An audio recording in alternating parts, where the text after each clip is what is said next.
इतिहास कहता है कि साम्राज्य हथियारों से गिरते हैं। इतिहास गलत है। साम्राज्य तब गिरते हैं जब न्याय की तराजू को सोने के सिक्कों से तौला जाने लगता है। आज हम उस अदृश्य कैंसर की बात करेंगे जिसने रोम से लेकर वेनेजुएला तक को राख कर दिया। जब रक्षक ही भक्षक बन जाए तो देश मरता नहीं, उसे जिंदा दफन कर दिया जाता है। हम यहाँ सिर्फ रिश्वतखोरी की बात नहीं कर रहे, हम एक ऐसे सिस्टम फेलियर को देख रहे हैं जो आपके नमक से लेकर आपके बच्चों के भविष्य तक को जहर दे रहा है। आज हम नेस्टेज रियलिटीज की 3 परतें खोलेंगे। कैसे एक छोटी सी रिश्वत आपके शहर की सड़कों पर गड्ढे और अस्पतालों में मौत बनकर आती है। कानून का मनोविज्ञान, जब डर खत्म हो जाए तो समाज जंगल राज में कैसे बदलता है। भ्रष्ट कानून कैसे एक देश को विदेशी ताकतों का गुलाम बना देता है।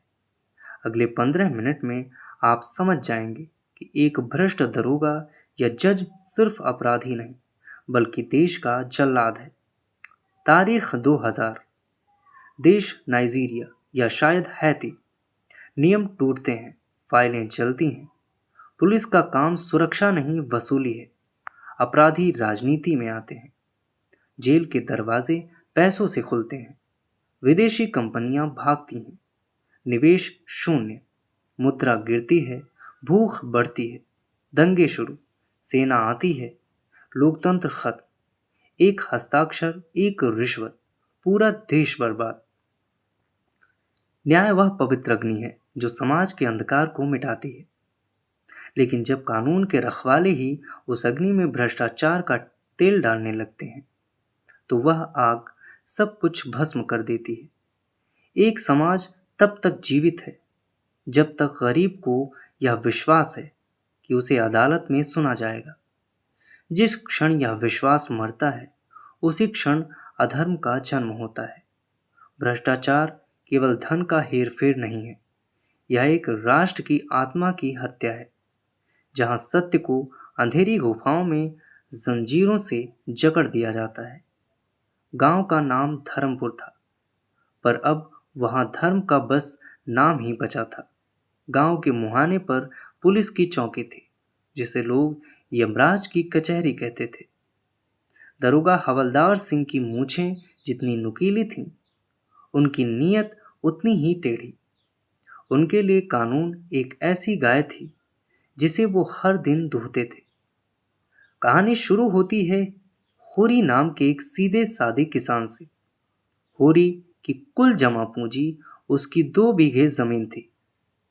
एक रात गांव के जमींदार के लठैतों ने होरी की फसल उजाड़ दी और उसकी झोपड़ी में आग लगा दी। होरी रोता बिलखता चौकी पहुंचता।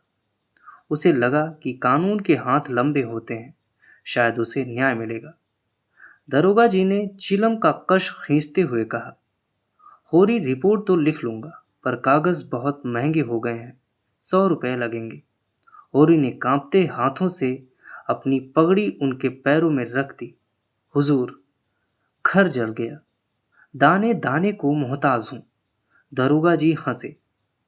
तो फिर अपनी जमीन जमींदार के नाम लिख दे, कम से कम जान तो बचेगी।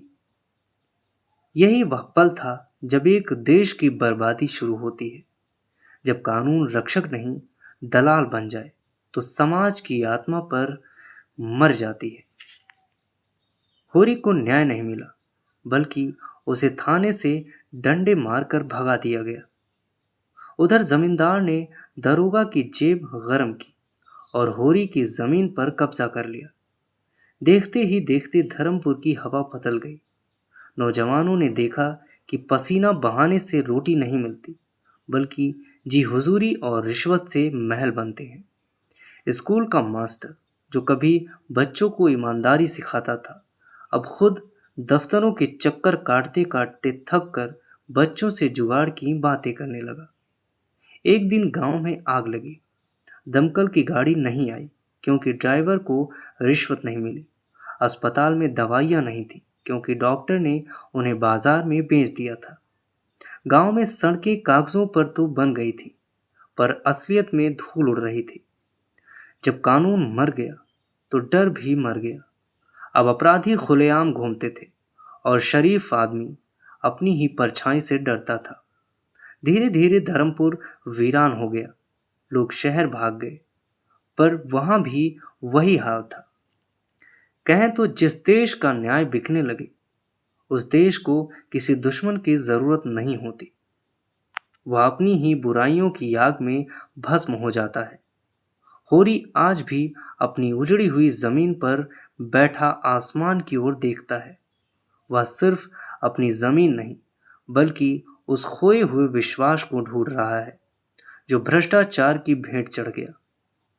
एक मजबूत देश परमाणु बमों से नहीं, बल्कि एक ईमानदार ट्रैफिक पुलिसकर्मी और एक निष्पक्ष जज से बनता है। भ्रष्टाचार का असली शिकार वो पैसा नहीं जो चोरी हुआ, बल्कि वो भरोसा है जो जलकर राख हो गया। जब तक कानून सबके लिए बराबर नहीं होगा, तब तक हर तरक्की एक धोखा है।